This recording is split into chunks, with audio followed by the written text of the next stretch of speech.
ശബരിമല സ്വർണ്ണക്കൊള്ളയുമായി ബന്ധപ്പെട്ട് രജിസ്റ്റർ ചെയ്ത 2 കേസുകളിലും മുൻ അഡ്മിനിസ്ട്രേറ്റീവ് ഓഫീസർ മുരാരി ബാബുവിന് ജാമ്യം.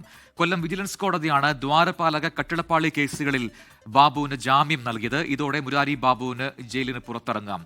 എസ് വിനേഷ് കുമാർ തിരുവനന്തപുരത്ത് ചേർന്ന് കൂടുതൽ വിവരങ്ങളുമായി. വിനേഷ്, ഇപ്പോൾ മുരാരി ബാബുവിന് ഒരു താൽക്കാലിക ആശ്വാസമാണ് എന്ന് പറയാൻ കഴിയുമോ? ഇതിലിപ്പോൾ SITയുടെ ഭാഗത്തും ഈ രീതിയിൽ അന്വേഷണം പുരോഗമിക്കുകയാണ്. സ്വാഭാവികമായിട്ടും 90 ദിവസത്തിനുള്ളിൽ ഈ രീതിയിൽ കുറ്റപത്രം നൽകേണ്ടതാണ്. അത് സംഭവിച്ചിട്ടില്ല.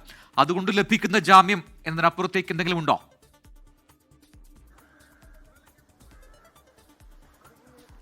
പ്രജൻ, ഞാനിപ്പോൾ ഉള്ളത് ഇവിടെ മുരാരി ബാബു ഉള്ള ജയിലിലാണ്.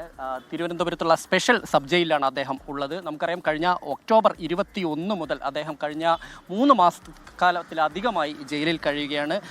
അദ്ദേഹത്തിനെതിരെയുള്ള കുറ്റപത്രം സമർപ്പിക്കാൻ SITക്ക് കഴിയാതെ പോയതിൻ്റെ അടിസ്ഥാനത്തിൽ മാത്രമാണ് അദ്ദേഹത്തിന് കൊല്ലം വിജിലൻസ് കോടതി ജാമ്യം അനുവദിച്ചിട്ടുള്ളത്. 2 കേസുകളാണുള്ളത്. കട്ടിളപ്പാളി കേസിലും അതുപോലെ തന്നെ ദ്വാരപാലക ശില്പ കേസിലും. ഇങ്ങനെ 2 കേസിലാണ് അദ്ദേഹത്തിന് ജാമ്യം അനുവദിച്ചിട്ടുള്ളത്. എന്തായാലും അല്പസമയത്തിനകം തന്നെ അദ്ദേഹത്തിന് ഇറങ്ങാൻ കഴിയും എന്ന് തന്നെയാണ് നമുക്ക് അറിയാൻ കഴിയുന്നത്. കാരണം കൊല്ലത്ത് നിന്നുള്ള അദ്ദേഹത്തിൻ്റെ അഭിഭാഷകൻ്റെ ഓഫീസിൽ നിന്നുള്ള സംഘം അല്പസമയത്തിനകം തന്നെ ഇവിടെ എത്തും.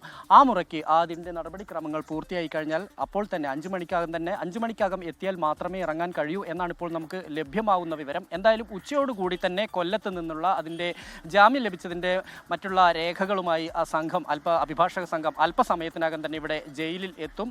എന്തായാലും അദ്ദേഹത്തിന് ഒരു നേരിയ ആശ്വാസം എന്ന് തന്നെ പറയേണ്ടിയിരിക്കുന്നു. ഇനി SITയുടെ ഭാഗത്ത് നിന്ന് ഏത് രീതിയിലുള്ള നടപടിക്രമങ്ങൾ, ഏത് രീതിയിലുള്ള നീക്കമാണ് ഉണ്ടാവുക എന്ന് അറിയേണ്ടതുണ്ട്.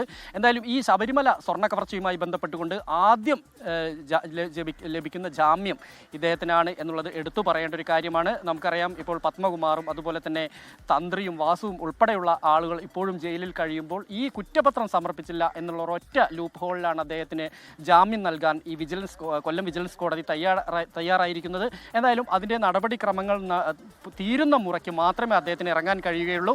അല്ലെങ്കിൽ അടുത്ത ദിവസമായിരിക്കും മുരാരി വാസു ജയിലിൽ നിന്ന് ഇറങ്ങുക. ശരി, എന്തായാലും സ്വാഭാവിക ജാമ്യം എന്നുള്ളത് മാത്രമേ ഉള്ളൂ എന്നുള്ളതാണ് നമുക്ക് മനസ്സിലാക്കാൻ കഴിയുന്നത്. എസ് വിനേഷ് കുമാറാണ് വിശദാംശങ്ങൾ നൽകിയത്. ലോകത്തെവിടെയായാലും ഏത് സമയത്തും 24 വാർത്തകളും ഓഗ്മെന്റഡ് റിയാലിറ്റി പാക്കേജുകളും എക്സ്പ്ലെയിനറുകളും വിശദമായി കാണാൻ ഞങ്ങളുടെ YouTube ചാനൽ നിങ്ങൾക്ക് സബ്സ്ക്രൈബ് ചെയ്യാം.